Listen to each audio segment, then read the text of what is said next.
basically could also serve as a guide for your brother Okay. on how to deal with the assets. So, okay, let's see. Are you referring to this slide, for Yes, example? yes, yes. Okay, so your house is already inside the trust. It's already named as both of you as trustees. Yes. So when the unfortunate day, but inevitable day happens that both of you pass away, your brother would come to us and tell us, okay, they both passed away, I'm now in charge, and we would help transfer the titles of everything, for example, the house. Right now it's owned as you, Lorraine, and Carlos Alfonsin as trustees of your revocable trust. So now the new deed would say that Albert Arismendi III as trustee of the Lorraine and Carlos revocable trust. And he would make sure that it passes according to your wish. Or if it's not going to stay in the trust, right now that you say that you want the house to go to your parents first, and whenever both of them if they both pass away, then to your sister, Gloria, then he would make sure that the title is with the person that you intended to be. So it could be either both of your parents or Gloria, depending if your parents are still alive or not. Okay, good. So that's the probate in the will, like you use the example for the house, but flip over there to the non-probate contract, like your bank accounts or your investment program brokerage accounts. How would he handle those? So the bank accounts, basically, you have them as joint tenants with right of survivorship right now. So for example, if one of you were to pass away, I'm just gonna pick on you, Carlos. Sorry. If Carlos were to pass away, they had, depending on whether you change it or not, you have to make sure that it's owned as joint tenant with right of survivorship. So let's say both of you are on the account. Carlos passes away, the account automatically becomes yours. Yes. So the way that it would go to the trust, it's the same mechanics. So basically, right now, having both of you as joint tenants with right of survivorship, and then having the trust as beneficiary of the bank account. So in the event that both of you were to pass away, the beneficiary would now become the owner of the bank account. Okay. And that's the trust. So is that for all those accounts right there? Like for life insurance, IRAs, investments and brokers accounts, we have to put the trust as the beneficiary? That is recommended. For example, in the life insurance, we usually see and recommend having as primary beneficiary your spouse, and then after your spouse, the trust as alternate beneficiary. Okay. Same thing goes with IRAs and 401ks and investment and brokerage accounts. So it's very important to have a payable on death or a joint tenant with right of survivorship, because if you don't name a beneficiary here, then that becomes part of probate. And that's when we would have through the court system to determine and to change the title of the ownership of any of these accounts that don't have a beneficiary.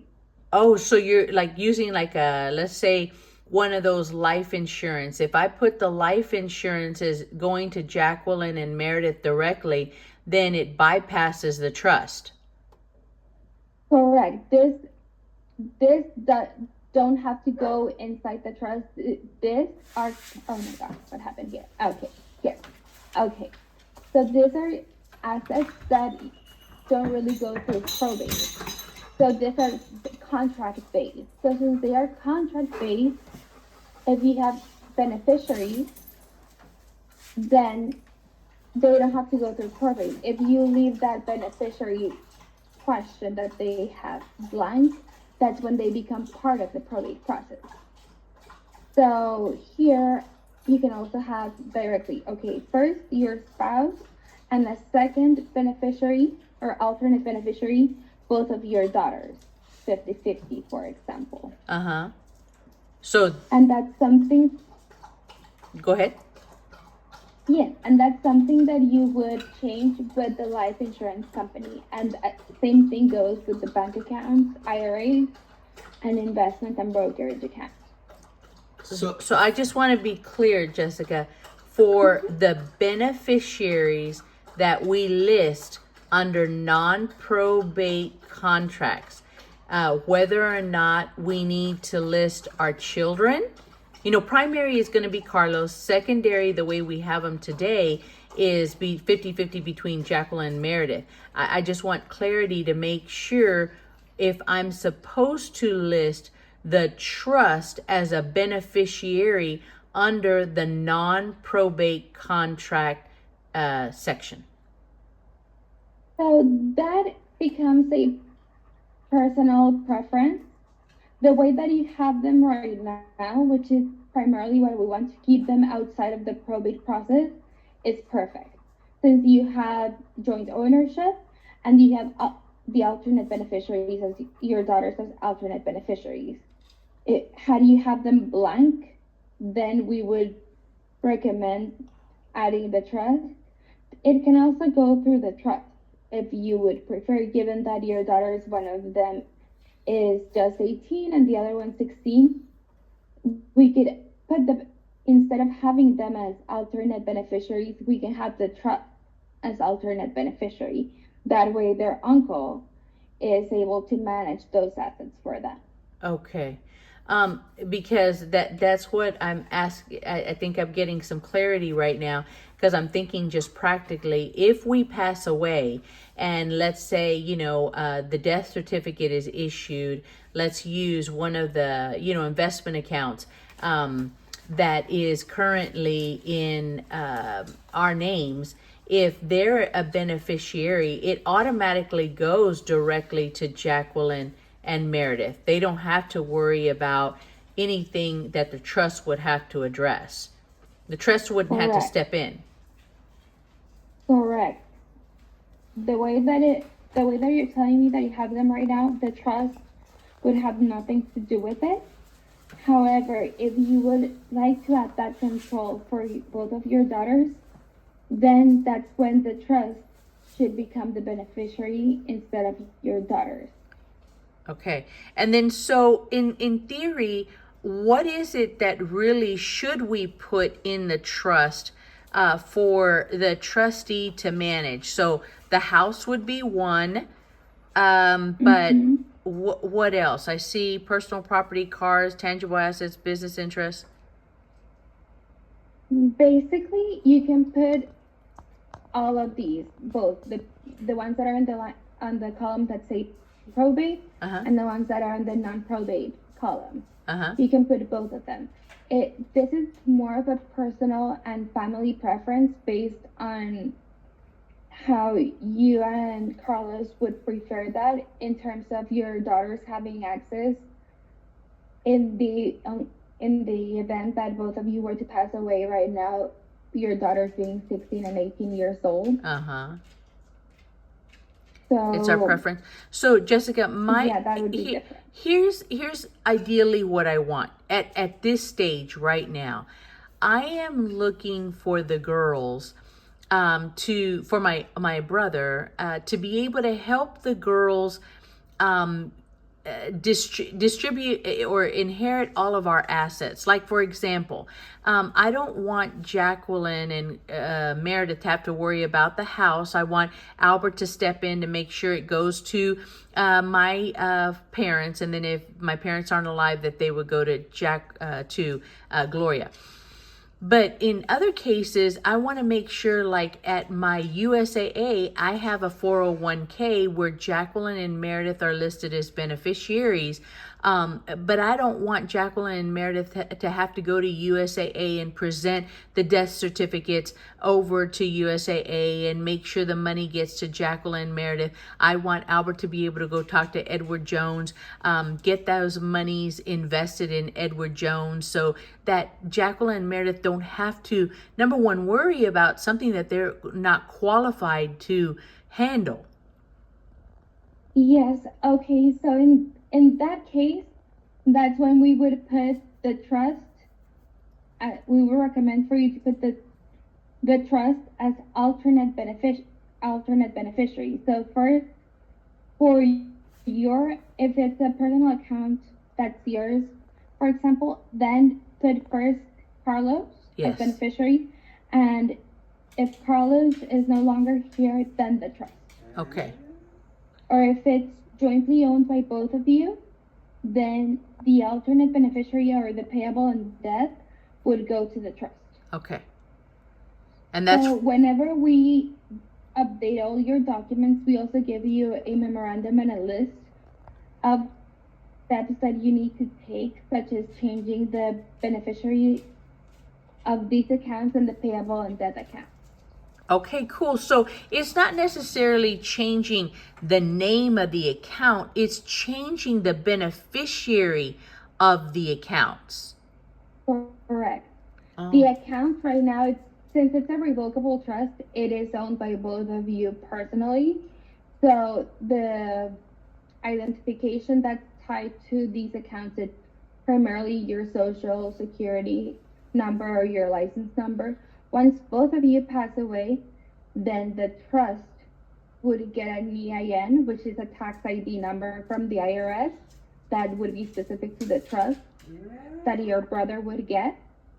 And then that would be the identification number for these accounts. Okay, perfect. Okay, that was very helpful. That was very helpful. Okay, so let me ask you another question. Let's see. Okay, that was very good, helpful. Let's see. So, and I think you answered this question because I said, like, what's the trustee's role in the distribution of assets from start to finish, and how long does that process normally take? So that process, it depends on the assets that you have there. Here it's very simple. So it would just be for him to make an appointment with us, and this could happen within 2 to 4 months. Everything is taken care of. Okay. All right. And sometimes even less, because going through the probate process, that would take double the time. Okay, yeah. Which, the way that you have it set up, we're avoiding probate. Yes, absolutely. And then just a couple of things here, and then you answered about what support can the trustee get from the Weisinger Law Firm, and then you just said we got to get him in contact with you guys, and you can take it from there. Correct. He would come with us and bring the death certificates of both of you, basically saying both of them have passed away. But I know that you drafted their trust here, and then we have copies of every document that we prepared for both of you. So we have them here. He would just need to bring any original copies just in case. Okay. And we would help him to go through the whole process. Okay. Of changing the title of everything to the name of the trust. To the name of the trust. Okay. Yes, and for example, one of the documents that we prepared, and we would give you a new one, would be, for example, this memorandum of personal property. Yes.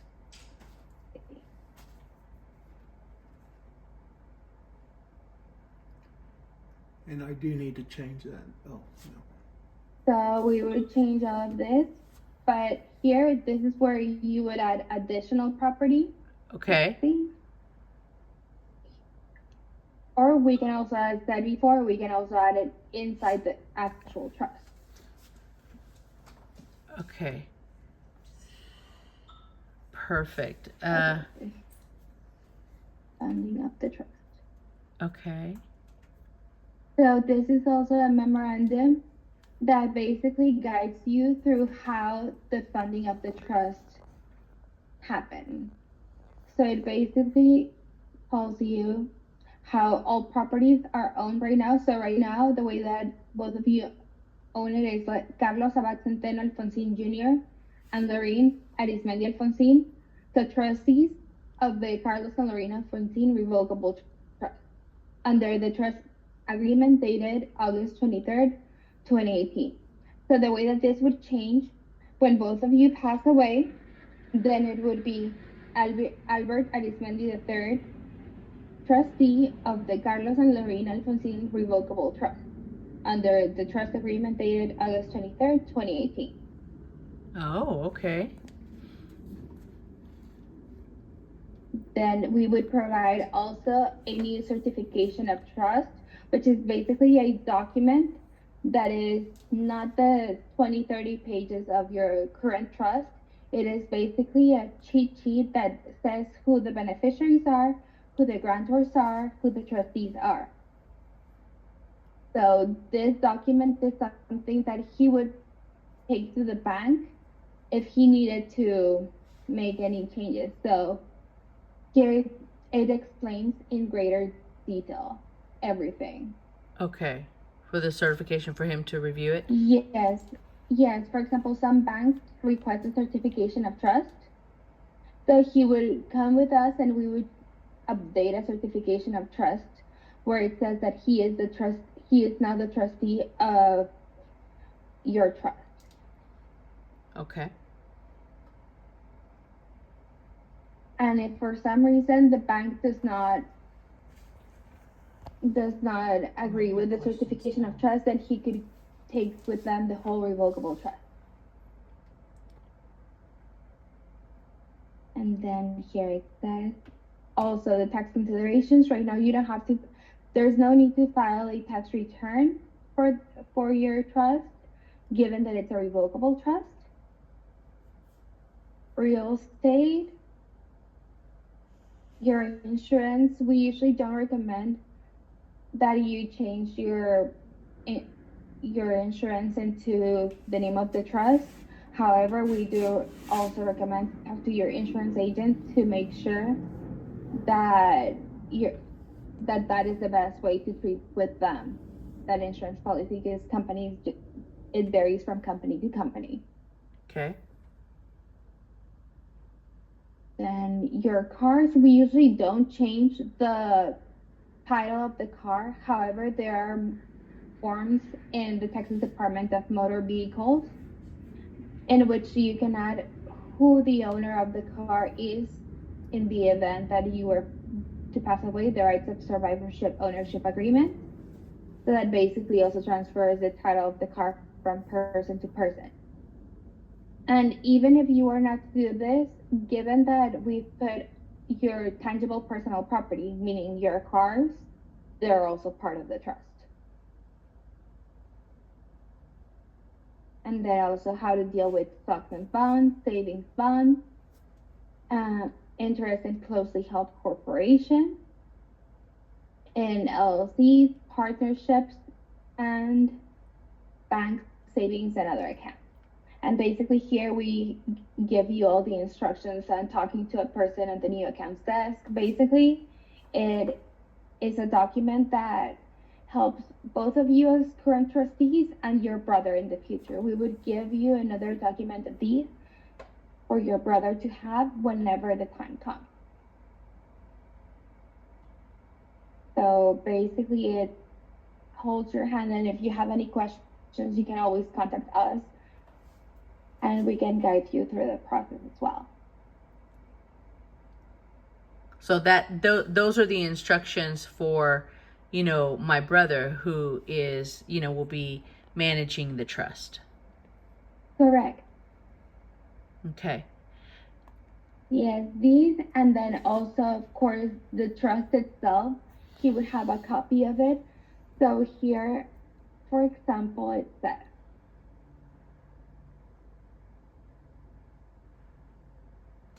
contingent trust. So if both of you were to die and your daughters are under the age of 25, then here is basically how the distributions would occur in the trust. That he would provide them with the money needed for their health, support, maintenance, and education. So he would be able to manage these expenses for both of your daughters Mm-hmm. in the event both of them are 25.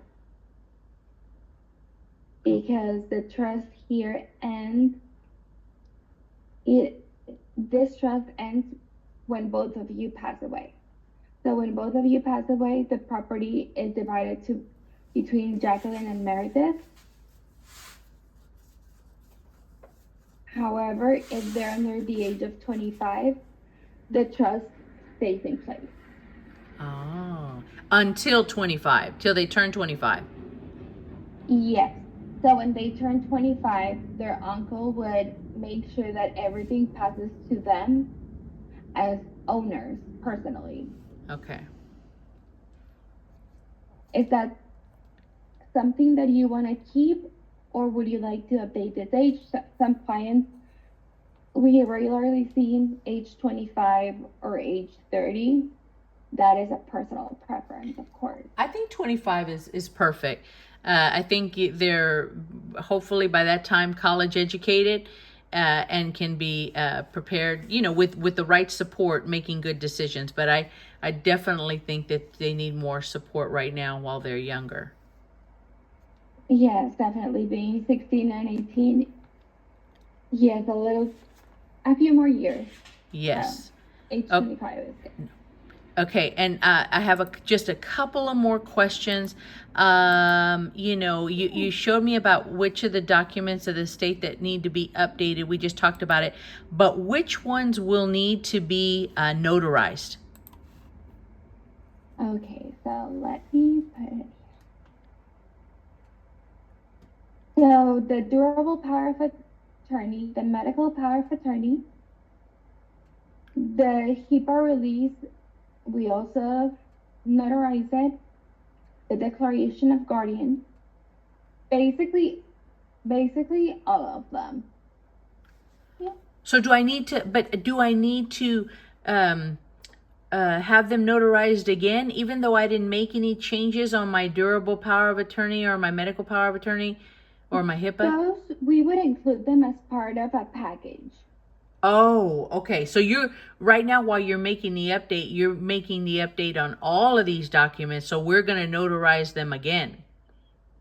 Correct. So your whole plan would be updated just to have all the documents in place and have them be executed on the same day and not have some 2018 dates and then have some 2024 dates. Okay. So this would keep it uniform. Okay. And current and the most up to date. Okay, that's a very good plan. Okay, just a couple of more questions, and I'm sure I'll get a electronic copy of the legal documents once everything's been updated for my review.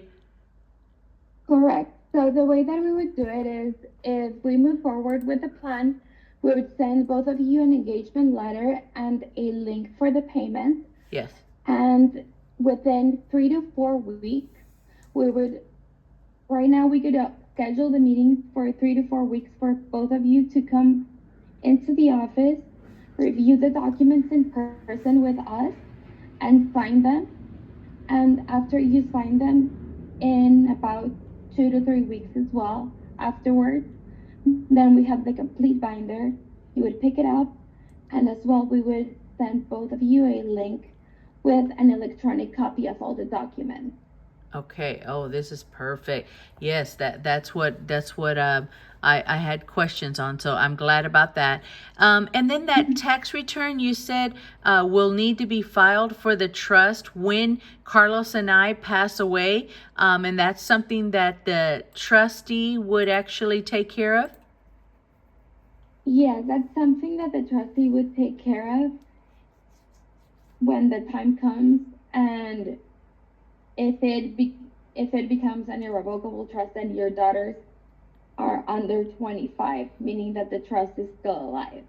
If both of your daughters are over 25, when both of you pass away, then it's likely that they wouldn't need to file that tax return. However, it's always good to meet with a CPA for those requirements to make sure that Perfect. he's meeting the requirements needed for your trust at that Perfect. point in time. Okay, perfect. We're meeting with a CPA on Monday, Jessica, so that's going to be great. One other thing that we need to ask them about, how they file for the trust. Okay, and then just a couple of more questions. I know I keep on saying a couple of more questions. Okay. No problem. I'm here to help. Okay, and you showed me about when the trust ends, basically at age 25 for the girls. And then if we pass away, it goes into Albert's name. Let's see, manageable trust for revocable manageable trust for Carlos's guns. He also has a separate trust, but it's also listed in this trust. Did you know about that? Let me take a quick look at it. Okay.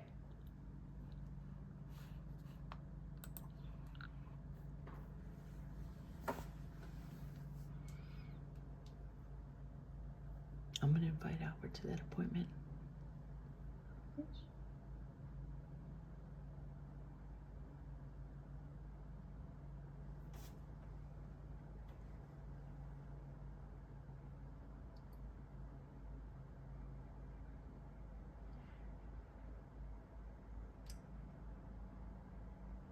I think it's just my name, Carlos Abad Alfonsin Jr. Trust. I think that's what it was called. Because he has a separate trust. He has it in his hands. Because it's... I don't know if you need us to fax or email it to you, Jessica, so you can look at it to see if it's if it was taken into consideration. I think it was. Oh, well, did you enter into that after we did this? This is when I had it made. I believe That was- yeah, it's part of, I see here, let's see. These are some of the guns, correct? And the distributions, here we have some rifles, Yes. Uh-huh. I see. Yep, he does, but There- okay. he lists it in this Alphonsine Revocable Trust, but he has a separate trust, and it's called a trust agreement revocable, a revocable management trust for Carlos Alphonsine Jr. He has a separate trust.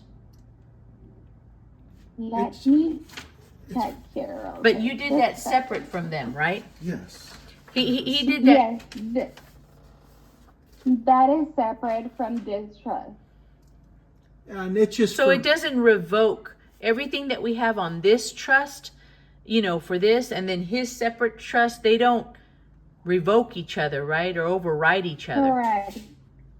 Correct. There are two separate instruments to separate documents. Okay. So unless he wants to change the trust in some of the specific distributions that he listed in them, then there's no need to make a change here. Okay. No, we don't want to make No. any changes. No, the only changes okay. there are going to be the watches. Okay. Perfect. And would you like to keep this here? I see here Yes. Those are some of the, some of the.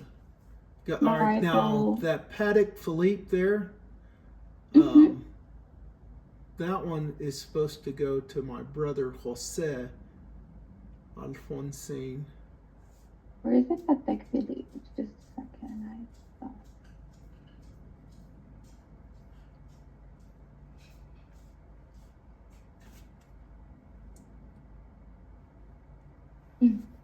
Here, the third distribution, sorry.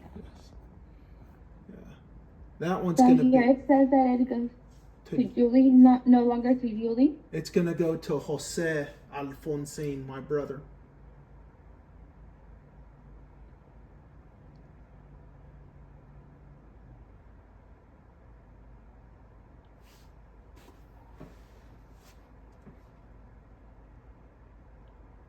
Okay, And then you Would have, you like to change the beneficiary of any of these other distributions? yes, Or would you like to keep them the same?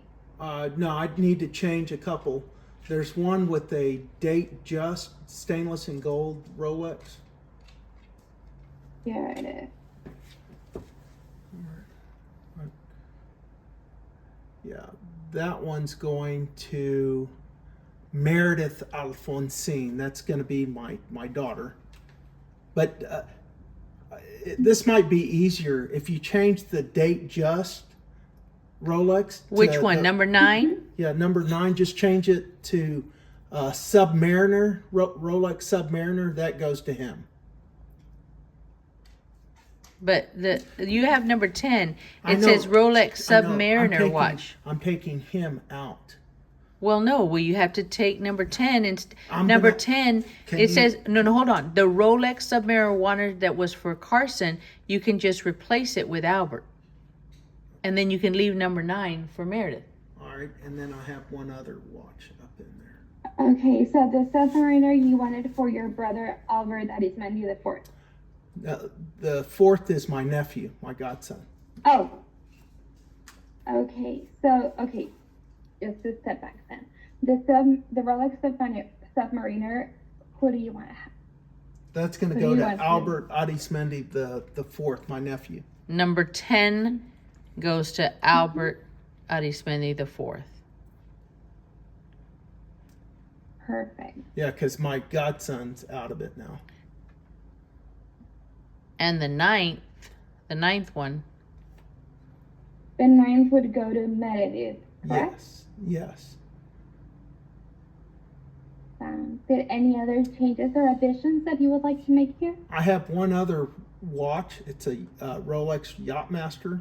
That's going to Jacqueline, my daughter. And that's a new one, correct? Well, yeah, new old, yes. No, it's a new oh, item that yes, you're I'm listing sorry. on the trust. A new item, yes.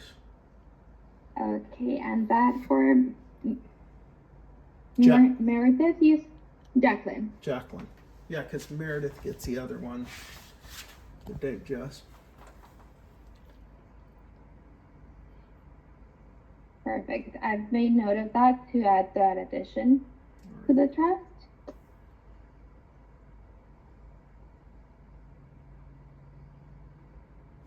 So, do any of you have any additional questions?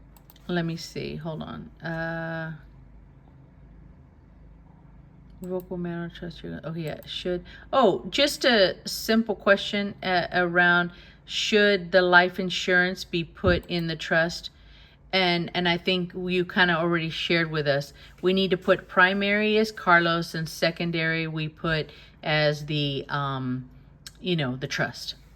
The trust, correct. Okay.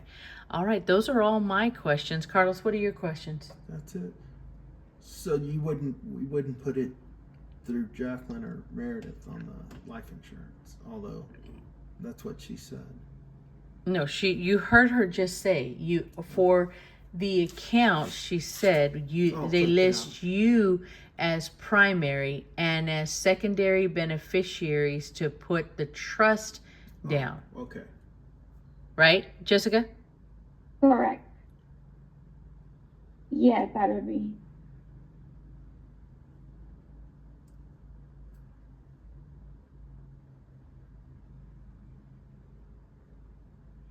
Okay, So we would be updating all the documents from your estate plan, including your trust, and making the additions here in the distribution. Mm-hmm. Updating the, let's see, I'm gonna put it back here. We would be updating the durable power of attorney. Would you like to change any of your agents in any of them? Who do we have as the durable power of attorney? I know that it's the spouses listed first. Yes.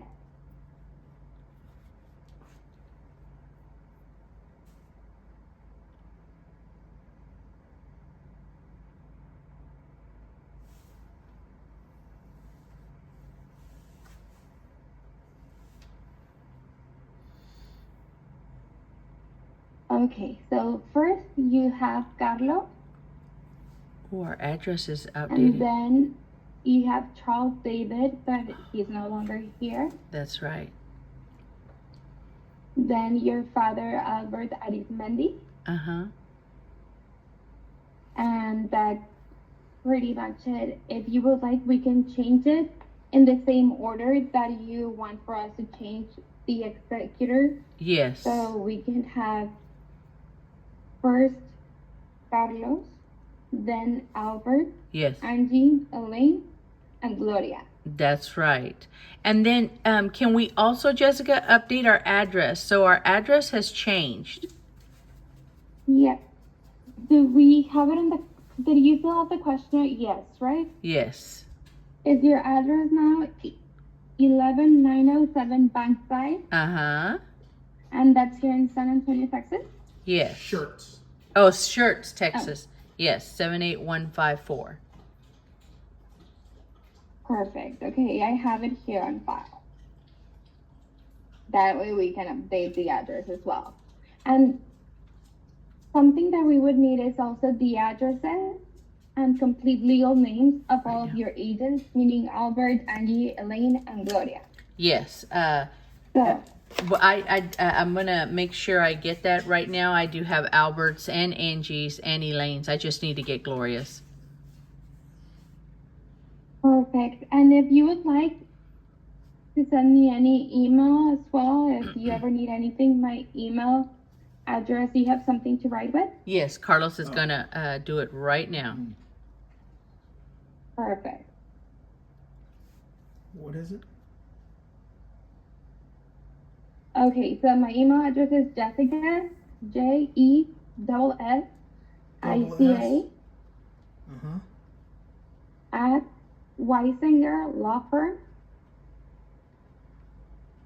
WeisingerLawFirm.com.